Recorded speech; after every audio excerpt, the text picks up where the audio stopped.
Hello and welcome to our online chemistry class. यहाँ हम organic chemistry के एक इम्पोर्टेंट टॉपिक कन्वर्जन अर्थात यौगिक अंतः परिवर्तन को डिस्कस कर रहे हैं। इस क्रम में ये हमारा 4th वीडियो लेक्चर है। जो फर्स्ट वीडियो लेक्चर हमने बनाया है उसमें हमने कार्बन परमाणु की संख्या में किस प्रकार से वृद्धि कर सकते हैं उससे संबंधित कन्वर्जेंस को स्टडी किया है, जबकि सेकेंड वीडियो लेक्चर में हमने इस प्रकार के कन्वर्जन की स्टडी की है जिनमें कि कार्बन परमाणु की संख्या में कमी होती है। फर्स्ट और सेकंड वीडियो लेक्चर के बेस पर हमने थर्ड वीडियो लेक्चर बनाया है जिसमें कि दोनों प्रकार के ही कॉन्सेप्ट इस्तेमाल किए गए हैं। ये हमारा 4th वीडियो लेक्चर है। इस 4th वीडियो लेक्चर में हम 36 से आगे के कन्वर्जन की स्टडी करेंगे। जैसे कि मैंने आपको थर्ड वीडियो लेक्चर में भी समझाया था कि ऑनलाइन कन्वर्जन समझने का एक फ़ायदा ये है कि आप अपनी मन की मर्जी जब भी आप चाहें तो आप इसको पॉज कर सकते हैं और आप इसको बार बार रिमाइंड करके देख सकते हैं। यदि कोई टॉपिक आपको समझ में नहीं आ रहा हो तो आप इसको वहाँ पर ही छोड़ दीजिए और आप हमारे कमेंट बॉक्स का यूज़ करिए या फिर व्हाट्सएप ग्रुप का यूज़ करके आप उसको आप क्लियर भी कर सकते हैं। देखिए, ये तो मैंने आपको ऑनलाइन कन्वर्जन समझने के एडवांटेजेस बताए। जब आप अपने क्लास में इन कन्वर्जन को समझते हैं तो अपने टीचर से मैक्सिमम 1 या 2 बार ही आप उसको समझ सकते हैं, क्योंकि ज़्यादा हमको समय होता नहीं है कि हम बार बार इनको रिपीट करें। तो ऑफलाइन कन्वर्जन समझने से थोड़ा सा ये परेशानी तो है ही कि आप कन्वर्जन को केवल अपने टीचर से 1 या 2 बार ही समझ सकते हैं। अगर आपको दोबारा समझने होंगे तो आपको पुनः उनसे समय लेना होगा। लेकिन जब आप ऑनलाइन कन्वर्जन को समझते हैं या फिर आप इस प्रकार से रिकॉर्डेड वीडियो लेक्चर देखते हैं तो वहाँ पर आप इन कन्वर्जन्स को बार बार रिपीट कर सकते हैं, रिमाइंड कर सकते हैं। और जैसे कि मैंने आपसे पहले भी बोला, यदि कोई टॉपिक आपको समझ में नहीं आता है या कोई कन्वर्जन आपको समझ में नहीं आता है तो आप उसको कमेंट बॉक्स में या फिर व्हाट्सएप ग्रुप पर मैसेज करके समझ भी सकते हैं। साथ ही ये जो कन्वर्जन्स हैं इनकी PDF फाइल हमारे पास अवेलेबल है, आप उसको मंगवा सकते हैं। तो अपने मेन टॉपिक की ओर बढ़ते हैं और अपने 37 कन्वर्जन को क्लियर करते हैं। इसमें हमने 2 डिग्री मोनो एल्कोहल से 1 डिग्री मोनो एल्कोहल बनाना होता है। मोनो एल्कोहल वह एल्कोहल होते हैं जिनमें कि कार्बन श्रृंखला में एक OH उपस्थित होता है। इनको हम 3 प्रकार से वर्गीकृत कर सकते हैं। 1 डिग्री मोनो एल्कोहल, जब 1 डिग्री कार्बन परमाणु पर OH लग रहा होता है तो हम इनको 1 डिग्री मोनो एल्कोहल बोलते हैं और इनको हम हिंदी में प्राथमिक एल्कोहल भी कहते हैं। इसी प्रकार से 2 डिग्री मोनो एल्कोहल जिनको हम द्वितीयक एल्कोहल बोलते हैं। यदि 2 डिग्री कार्बन परमाणु पर OH लग रहा होता है तो हम उसको द्वितीयक मोनो एल्कोहल कहते हैं। इसी प्रकार से हम 3 डिग्री मोनो एल्कोहल के बारे में भी बोल सकते हैं कि जब 3 डिग्री कार्बन परमाणु पर OH लग रहा होता है तो वह 3 डिग्री मोनो एल्कोहल कहलाते हैं, या हम इनको हिंदी में तृतीयक मोनो एल्कोहल कहते हैं। इसके लिए हमने अपना डिटेल वीडियो लेक्चर एल्कोहल के ऊपर बनाया है। आप प्ले लिस्ट में जाकर के उसको सर्च करके देख सकते हैं। देखिए, ये कन्वर्जन आपको तभी क्लियर होंगे जब आपको कार्बनिक रसायन से संबंधित hydrocarbon chapter, hello arene, halo alkane वाला चैप्टर, एल्कोहल फिनॉल ईथर वाला चैप्टर और एल्डिहाइड कीटोन कार्बोक्सिलिक ग्रुप और नाइट्रोजन कंटेनिंग कंपाउंड वाले चैप्टर क्लियर हो। तो एक बार आप इन वीडियो लेक्चर्स को जरूर देख लीजिएगा जिससे कि आपको ये कन्वर्जेंस आसान लगने लगे। साथ ही कुछ नेम रिएक्शंस भी हैं जिनको कि आपको करना ही होता है और कहीं ना कहीं आपको पेपर में वह हेल्प करती हैं, पेपर में वह आती भी हैं। तो प्ले लिस्ट में जाकर के नेम रिएक्शन वाला जो टॉपिक है उसको आप सर्च करिएगा और वहाँ पर हमने लगभग 20 या 22 नेम रिएक्शन एक्सप्लेन की हैं, उनको आप जरूर देखिएगा, जो कि जरूरी है। इन कन्वर्जन को आप तभी कर पाएंगे जब आपको जो मैंने आपको पीछे चैप्टर बताए उनके कॉन्सेप्ट क्लियर हो और नेम रिएक्शंस क्लियर हो। तो यहाँ पर हमने 2 डिग्री मोनो एल्कोहल के रूप में आइसोप्रोपिल एल्कोहल ले रखा है CH3CHOS CH3 और 1 डिग्री मोनो एल्कोहल के रूप में हमने प्रोपेन 1 ऑल ले रखा है। तो 2 डिग्री मोनो एल्कोहल से 1 डिग्री मोनो एल्कोहल कैसे बनाते हैं इसको हम समझने का प्रयास करते हैं। आप यहाँ पर पहले तनु H2SO4 से या फिर सांद्र H2SO4 से डिहाइड्रेशन रिएक्शन करा दीजिए, जिससे कि एल्कीन बनेगा। एल्कीन के रूप में यहाँ पर ये प्रोपीन बना। अब आप इसकी रिएक्शन B2H6 डाइबोरेन से करा दीजिए। डाइबोरेन एक इलेक्ट्रॉन डिफिशिएंट मॉलिक्यूल है। ये इलेक्ट्रोफिलिक एडिशन रिएक्शन देता है और इस प्रकार से हमको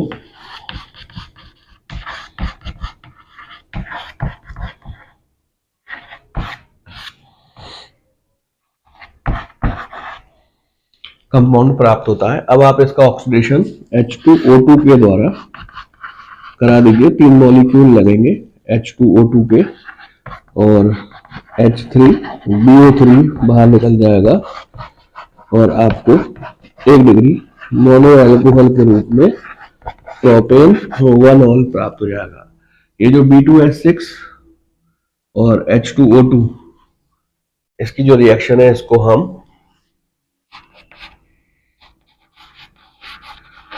हाइड्रोबोरेशन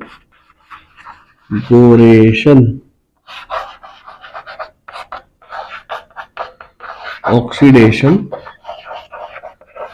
रिएक्शन कहते हैं। और इस प्रकार से यहाँ पर एल्कीन B2H6 से अभिक्रिया कर जाता है। ये आपके नॉलेज के पॉइंट ऑफ व्यू से मैं यहाँ पर बता रहा हूं।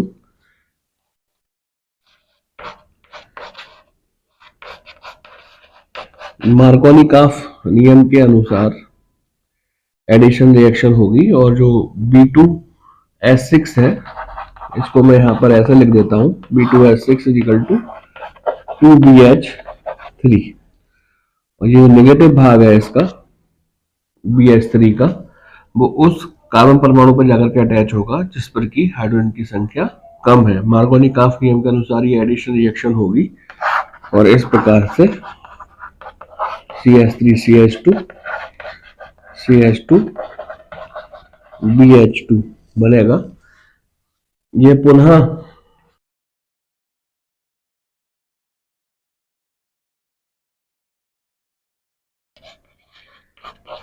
जब तक बोरोन से लगने वाले सभी हाइड्रोजन यहाँ पर रिएक्शन नहीं कर लेंगे, तब तक ये अभिक्रिया इस एल्कीन से होती रहेगी।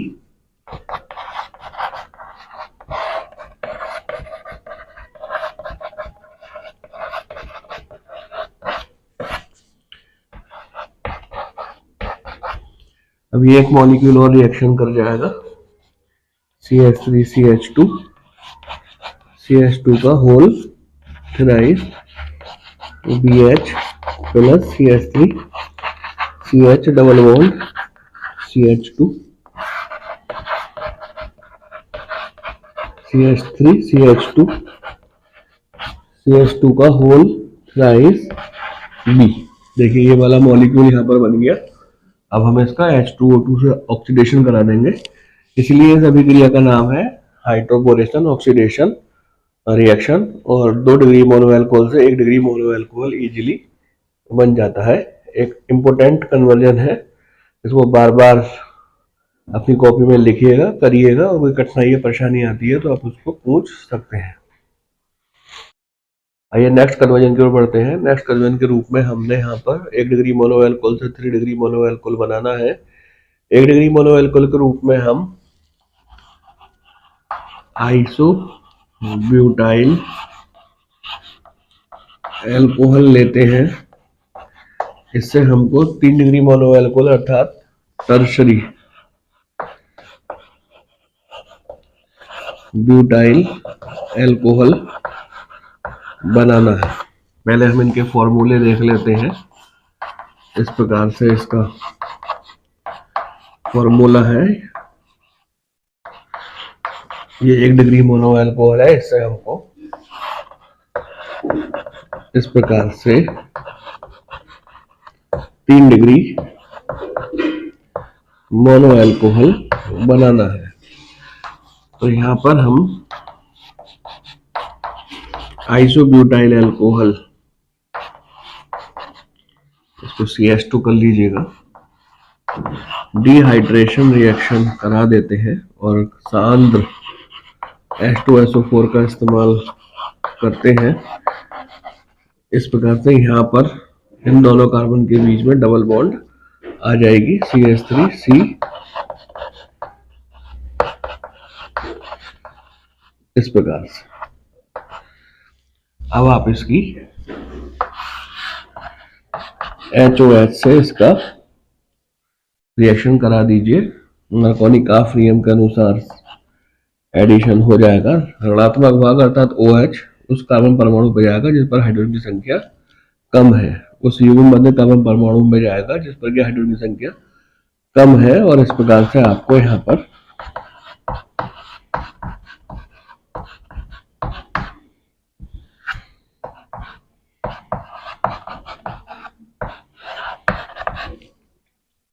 तीन डिग्री मोनो अल्कोहल के रूप में टर्शरी ब्यूटाइल अल्कोहल प्राप्त हो जाएगा। अच्छा कन्वर्जन है, करने का प्रयास कीजिए। आइए नेक्स्ट कन्वर्जन की ओर बढ़ते हैं। नेक्स्ट कन्वर्जन के रूप में हमने एसीटोन से एसिटामाइड बनाना है। पहले हम इनके फॉर्मूले देख लेते हैं। CH3COCH3 ये एसीटोन का फॉर्मूला है, जबकि CH3CONH2 ये एसिटामाइड का फॉर्मूला है। यहाँ पर हम एसीटोन की हेलोफॉर्म अभिक्रिया कर देंगे तो हमको CH3COO Na प्राप्त होगा। इसकी अभिक्रिया HCl से करा दीजिए, एसिटिक एसिड मिल जाएगा। और जब हम एसिटिक एसिड को अधिक मात्रा में अमोनिया अवशोषित करा देते हैं तो CH3COONH4 ये अस्थायी होता है, जल के अणु को ये बाहर निकाल देता है और इस प्रकार से हमको एसिटामाइड मिल जाता है। तो यहाँ पे जो समझने की रिएक्शन है वो है हेलोफॉर्म अभिक्रिया, जो कि हम एसीटोन से करेंगे और इसके ऊपर हमने अपना डिटेल वीडियो लेक्चर बनाया हुआ है, उसको आप अवश्य देख लीजिएगा। यहाँ पर हम एसीटोन की अभिक्रिया एक हेलोजन से करा देंगे। ये हेलोजन Cl या Br हो सकता है। ये वाले 3H इन 3X से अभिक्रिया करके 3HX और बन जाएगा यहाँ पर CX3COCH3 try hello acetone. CX3COCH3 क्षार से रिएक्शन करा दीजिए। यहाँ पर ये CX3 और CHX3, इसको हम हेलोफॉर्म कहते हैं। और ये बचा CH3COONA सोडियम एसीटेट। इस सोडियम एसीटेट को ही हमने यहाँ पर लिया है और HCl से इसका जल अपघटन करा दिया, जिसको हम अम्लीय जल अपघटन बोलेंगे। एसिटिक एसिड बन जाएगा। अमोनिया अधिक मात्रा में अवशोषित करा देंगे, जो कि अस्थायी कंपाउंड बनेगा और जल के अणु को निकाल करके ये एसिटामाइड दे देगा। तो एक अच्छा कन्वर्जन है, इसको करने का प्रयास कीजिएगा। आइए नेक्स्ट कन्वर्जन की ओर बढ़ते हैं। नेक्स्ट कन्वर्जन के रूप में हमने एसिटिकम से एसिटामाइड लिया है। अभी जो हमने अपना 39 कन्वर्जन किया था उससे बहुत अधिक रिलेटेड है। पहले हम इनके फॉर्मूले देख लेते हैं। CH3COOH एसिटिक एसिड से हम एसिटामाइड CH3CONH2 बनाएंगे। जैसे कि मैं आपको 39 कन्वर्जन में भी बता चुका हूं। CH3COOH, इसको अधिक मात्रा में इसमें अमोनिया अवशोषित करा देंगे। जो कंपाउंड बनेगा वह अस्थायी होगा और अपने आप को स्थायी करने के लिए ये जल के अणु को बाहर निकालकर एसिटामाइड दे देगा। तो बहुत कुछ रिलेटेड है ये 39 कन्वर्जन से और आपको समझ में आ गया होगा। आइए नेक्स्ट कन्वर्जन की ओर बढ़ते हैं। एसिटिलीन से acetone CH triple bond CH, ये एसिटिलीन का फॉर्मूला है, और ये एसीटोन CH3CO CH3।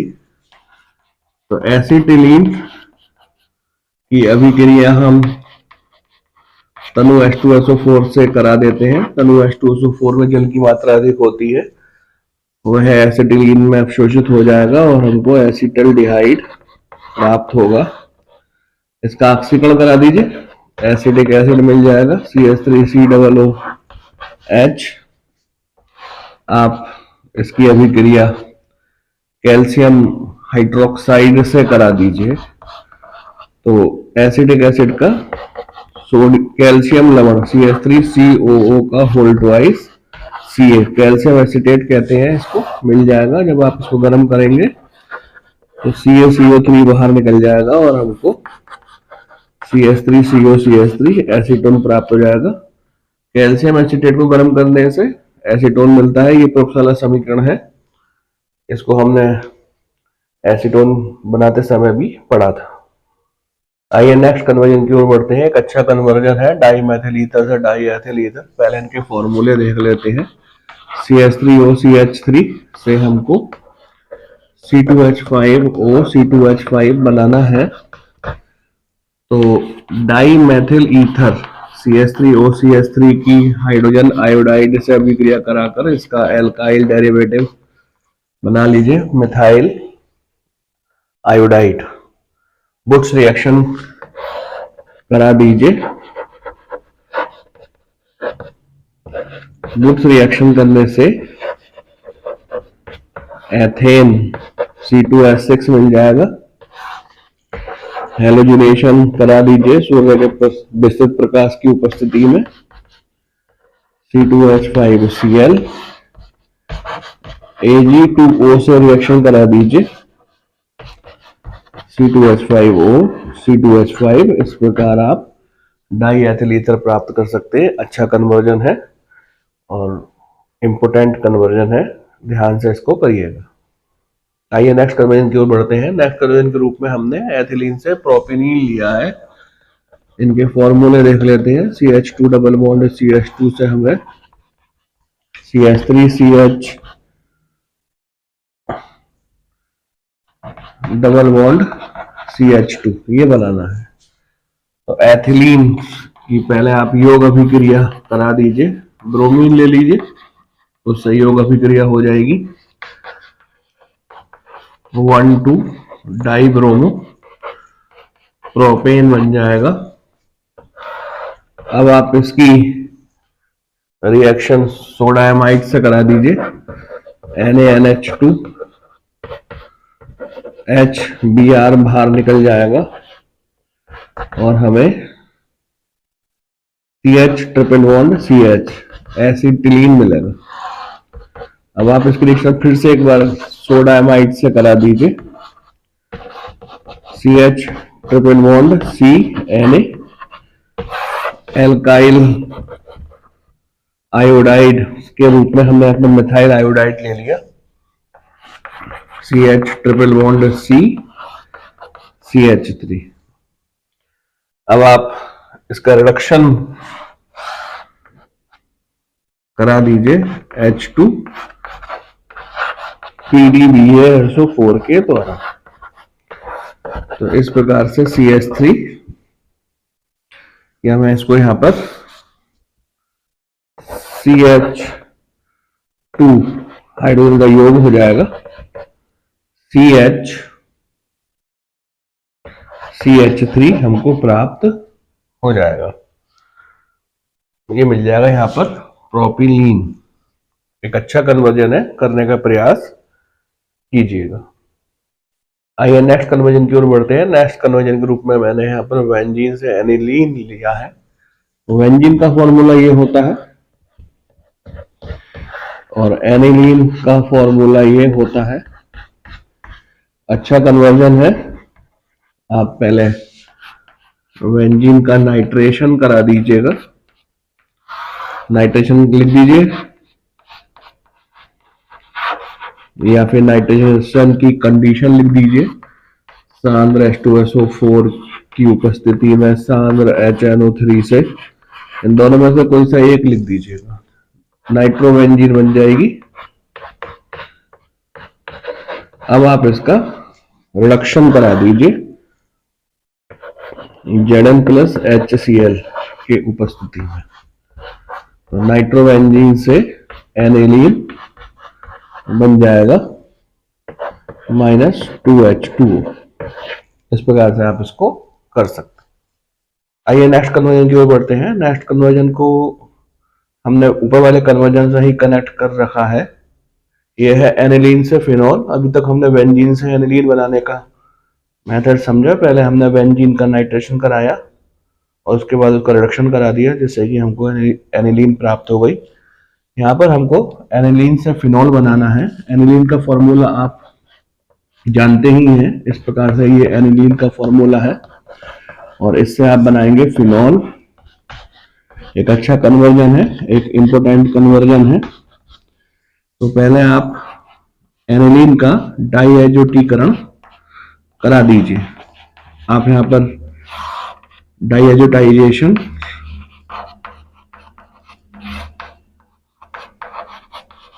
जिसको कि हिंदी में हम डाईएजोटीकरण कहते हैं, ये लिख दीजिए। या फिर आप इसकी कंडीशन लिखिएगा। ये 0 से 5 डिग्री सेंटीग्रेड पर होता है NaNO2 और HCl के द्वारा होता है।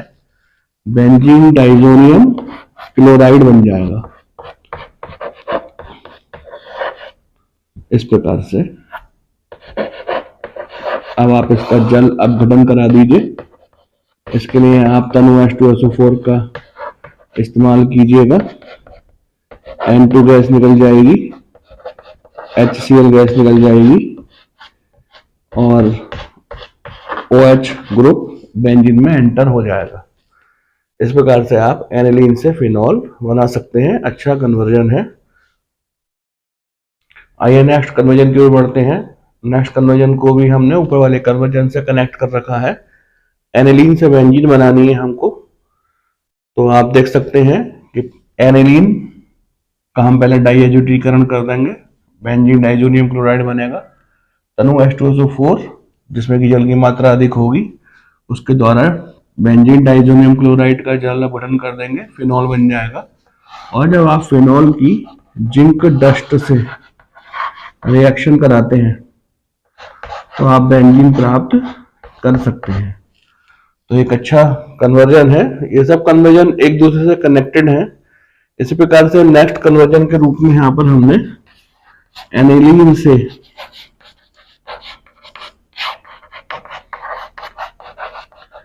क्लोरोबेंजीन लिया है।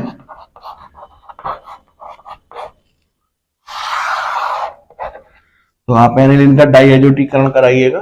बेंजीन डाइजोनियम क्लोराइड बनेगा। तनु H2SO4 से जल अपघटन करा करके फिनॉल बनाइएगा। फिनॉल की जिंक डस्ट से रिएक्शन करा करके बेंजीन बनाइएगा। और अब इसका आप हेलोजिनेशन कर दीजिए। इसके लिए आप एनहाइड्रस AlCl3 की प्रेजेंस में क्लोरीन से रिएक्शन करा दीजिएगा। जो बेंजीन की इलेक्ट्रोफिलिक सब्स्टिट्यूशन रिएक्शन है। और इस प्रकार से आप एनिलीन से क्लोरोबेंजीन बना सकते हैं। नेक्स्ट कन्वर्जन के रूप में हमने यहाँ पे एनिलीन से नाइट्रोबेंजीन लिया है। तो आप एनिलीन का डाईएजोटीकरण कराइएगा। डाईएजोटीकरण कराने के पश्चात बेंजीन डाइजोनियम क्लोराइड बनेगा। इसका जल अपघटन करा दीजिएगा, फिनॉल बन जाएगा। जिंक डस्ट से रिएक्शन करके बेंजीन बन जाएगी। अब यहाँ पर नाइट्रेशन करा दीजिए। नाइट्रेशन की कंडीशन लिख दीजिएगा। सांद्र H2SO4 की उपस्थिति में सांद्र HNO3 के द्वारा नाइट्रेशन होगा और हमको नाइट्रोबेंजीन इस प्रकार से प्राप्त हो जाएगी। तो आपने ये देखा कि एक ही कन्वर्जन के द्वारा बहुत सारे कन्वर्जन हम कंप्लीट कर सकते हैं। बस हमारा कॉन्सेप्ट क्लियर होना चाहिए। और कॉन्सेप्ट क्लियर तभी होगा जब आपने इनके डिटेल वीडियो लेक्चर देखे हों, जिसमें कि आपको halo alkane, halo arene, alcohol, phenol, ether, aldehyde, ketone, carboxylic acid और नाइट्रोजन ग्रुप कंटेनिंग कंपाउंड इन चैप्टर की आवश्यकता होगी। इनमें बहुत सारी नेम रिएक्शंस भी होती हैं। इन सब के वीडियो लेक्चर्स हमारे चैनल पर अवेलेबल हैं। आप प्ले लिस्ट में जाकर के सर्च कर लीजिएगा और वहाँ पर आपको हर ग्रुप से संबंधित वीडियो लेक्चर्स मिल जाएंगे। वहाँ पर आप इनके कॉन्सेप्ट क्लियर करिएगा जिससे कि आप ये कन्वर्जेंस इजीली कर सकते हैं। तो नेक्स्ट कन्वर्जन ग्रुप में हमने यहाँ पे फिनॉल से टॉलिन लिया है और पहले वाले कन्वर्जन हमने यहाँ पे मिटाए नहीं है। आप इसको एनिलीन से टॉलिन के रूप में भी समझ सकते हैं। जैसे हमने यहाँ पर ये फिनॉल बना लिया और फिनॉल की जिंक डस्ट से रिएक्शन करके हमने बेंजीन बना लिया। अब आप इसकी फीडर क्राफ्ट रिएक्शन करा दीजिएगा। आप फीडर क्राफ्ट रिएक्शन लिख दीजिए या फिर इसकी कंडीशन लिखिएगा। देखिएगा फीडर क्राफ्ट रिएक्शन दो प्रकार से होती है, एल्कलीकरण और एसिटिलीकरण। यहाँ पर हमको एल्कलीकरण कराना है, इसके लिए हमको एनहाइड्रस, जिसको हिंदी में अनाद्र AlCl3 कहते हैं, की उपस्थिति में मिथाइल क्लोराइड से हम यहाँ पे रिएक्शन करा देंगे और इस प्रकार से ये इलेक्ट्रोफिलिक सब्स्टिट्यूशन रिएक्शन होने के कारण टॉलिन हमको प्राप्त हो जाएगा। कंपाउंड के फॉर्मूले क्या है ये हमको क्लियर होना चाहिए और उससे संबंधित कन्वर्जन हम इजीली कर सकते हैं। आइए नेक्स्ट कन्वर्जन की ओर बढ़ते हैं। नेक्स्ट कन्वर्जन के रूप में हमने यहाँ पर बेंजोइक अम्ल से बेंजल्डिहाइड लिया है। बेंजोइक अम्ल का फॉर्मूला C6H5COOH, SOCl2 से इसकी रिएक्शन करा दीजिए, COCl ग्रुप बनेगा। अब यहाँ पर आप इसकी रोजनमुंड अभिक्रिया करा दीजिएगा। रोजनमुंड अभिक्रिया को हमने पीछे अपने वीडियो लेक्चर में अनेक बार डिस्क्राइब किया है। आप इससे संबंधित हमारा वीडियो लेक्चर डेम रिएक्शन वाले प्ले लिस्ट में जाकर के देख सकते हैं क्या कंडीशन है इसकी, और इस प्रकार से आप इसमें बेंजल्डिहाइड बना सकते हैं। एक अच्छा कन्वर्जन है, बोर्ड एग्जाम के पर्पज से एक महत्वपूर्ण कन्वर्जन है। आइए नेक्स्ट कन्वर्जन की ओर बढ़ते हैं। नेक्स्ट कन्वर्जन के रूप में हमने नाइट्रोबेंजीन से एसिटेनिलाइड लिया है। नाइट्रोबेंजीन, जब बेंजीन न्यूक्लियस में NO2 ग्रुप लग रहा होता है, इसका आप रिडक्शन करा दीजिए, एनिलीन आ जाएगी। अम्लीय माध्यम में हमने यहाँ पर नाइट्रोबेंजीन का अपचयन किया है, जैसे एनिलीन बन गई। अब आप रिएक्शन करा दीजिए इसकी एसिटिक एनहाइड्राइड से, एसिटेनिलाइड हमको प्राप्त हो जाएगा, NHCOCH3। देखने में थोड़ा कठिन सा लगता है लेकिन बहुत इजी कन्वर्जन है, आप इसको कर सकते हैं। आइए नेक्स्ट कन्वर्जन की ओर बढ़ते हैं। बेंजीन से मेथिल बेंजोएट। तो पहले आप बेंजीन का फ्यूरल क्राफ्ट रिएक्शन करा दीजिए, एल्कलीकरण करा दीजिएगा जिससे कि टॉलिन बन जाएगा। अब आप इसका अम्लीय माध्यम में अम्लीय K2Cr2 या अम्लीय KMnO4 के द्वारा इसका ऑक्सीकरण करा दीजिए, बेंजोइक एसिड बन जाएगा। अब हमें एस्टरीकरण कराना है और एस्टरीकरण कराने के लिए एक एल्कोहल ले लीजिए, मिथाइल एल्कोहल। ये हमको मेथिल बेंजोइड दे देगा। इस प्रकार से यहाँ जो रिएक्शन हो रही है ये सांद्र H2SO4 की अल्प मात्रा की उपस्थिति में हो रही है और इसको हम एस्टरीकरण अभिक्रिया कहते हैं और मिथाइल बेंजोइड हमको प्राप्त हो जाएगा। मिथाइल बेंजोइड बहुत ही खुशबूदार यौगिक होते हैं, इनका उपयोग सुरुचिकर्मक के रूप में या फिर सेंट के रूप में किया जाता है। आइए नेक्स्ट कन्वर्जन की ओर बढ़ते हैं। नेक्स्ट कन्वर्जन के रूप में हमने बेंजीन से फिनॉल लिया है, एक अच्छा कन्वर्जन है। बेंजीन का फॉर्मूला आप जानते हैं, इसका सल्फोनेशन या सल्फोनीकरण करा दीजिएगा जो कि एक सब्स्टिट्यूशन रिएक्शन है और इस प्रकार से बेंजीन सल्फोनिक एसिड मिल जाएगा, SO3H ग्रुप लग जाएगा। इसका उदासीनीकरण करा लीजिएगा NaOH के द्वारा, SO3Na। अब आप इसका जल अपघटन करा दीजिए।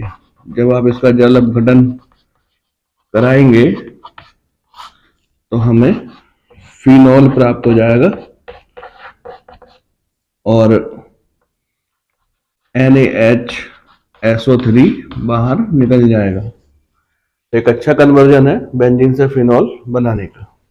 आइए नेक्स्ट कन्वर्जन की ओर बढ़ते हैं। नेक्स्ट कन्वर्जन के रूप में मैंने यहाँ पर क्लोरोबेंजीन से पिक्रिक अम्ल लिया है।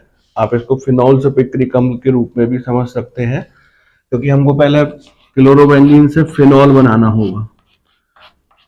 क्लोरोबेंजीन से फिनॉल बनाने का सबसे अच्छा मेथड है कि उसकी NaOH से रिएक्शन करा दीजिए, NaCl बाहर निकल जाएगा और फिनॉल प्राप्त हो जाएगा। अब आप इसका नाइट्रेशन करा दीजिए।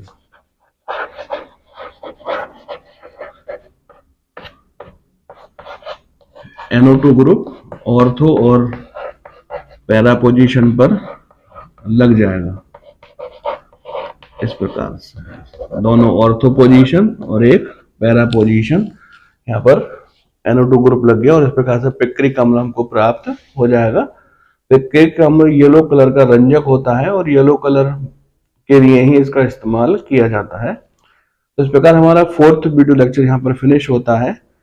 हमने लगभग 54 कन्वर्जेंस किए और मैं समझता हूँ यदि आप इतने कन्वर्जेंस करना समझ जाएंगे तो आगे के कन्वर्जेंस आप स्वयं ही कर सकते हैं, क्योंकि जो भी बेसिक नीड है हमारी कन्वर्जन करने की वो सब इन चारों वीडियो लेक्चर में कंप्लीट हो गई। जो हमारा पहला वीडियो लेक्चर था उसमें हमने किस प्रकार से कार्बन परमाणु की संख्या में वृद्धि कर सकते हैं वह समझा था, जबकि जो दूसरा वीडियो लेक्चर था कार्बन परमाणुओं की संख्या में किस प्रकार से कमी कर सकते हैं वह हमने समझा था। और जबकि तीसरे और चौथे जो कन्वर्जन वीडियो लेक्चर थे हमारे वो जनरली नॉर्मल कन्वर्जेंस थे। अगर आप इतने कन्वर्जन करना सीख जाते हैं तो मैं समझता हूँ आगे के कन्वर्जन आप स्वयं भी कर सकते हैं।